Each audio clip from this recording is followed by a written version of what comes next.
ഇത് നമ്മുടെ സാധാ കടലമുട്ടയാണ്. ഇതേപോലെ ഉള്ളൊരു ഡ്രൈ നട്ട്സ് ബാർ ഇന്ന് ഉണ്ടാക്കി നോക്കാം. ഡ്രൈ നട്ട്സ് ഉണ്ടാക്കാൻ വേണ്ടിയിട്ട് നമ്മൾ ആദ്യം കടല കുറച്ചെടുത്തിട്ടുണ്ട്, പിന്നെ കുറച്ച് പിസ്തയും കുറച്ച് പീനട്ടും, പിന്നെ 3 കഷ്ണം വെല്ലം, പിന്നെ ഒരു ഓറഞ്ചും കുറച്ച് നെയ്യും. ആദ്യം നമുക്ക് നമ്മുടെ ഡ്രൈ നട്ട്സിനെ എല്ലാം റോസ്റ്റ് ചെയ്തെടുക്കാം. അങ്ങനെ നമ്മുടെ ഡ്രൈ നട്ട്സ് എല്ലാം റോസ്റ്റ് ആയി വന്നിട്ടുണ്ട്. നമുക്ക് പിന്നെ ചൂടാറാൻ വയ്ക്കാം. ഒരു പാത്രത്തിൽ വെള്ളം തിളപ്പിക്കാൻ വെച്ചിട്ട് നമുക്കതിൽ വെള്ളം ഇട്ട് കൊടുക്കാം.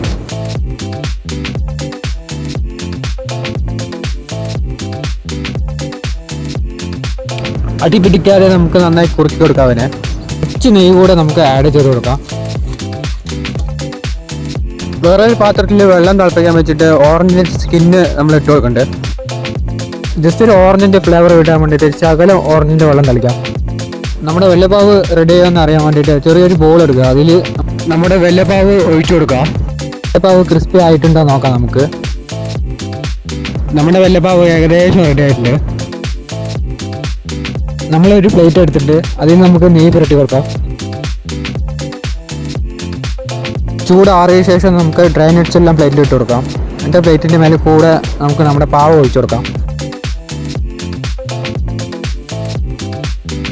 നമ്മുടെ ഡ്രൈ നട്ട്സ് ഒരു കട്ടിംഗ് ബോർഡിൽ വെച്ചിട്ട് നമ്മൾ അങ്ങനെ കട്ട് ചെയ്തെടുത്തിട്ടുണ്ട്.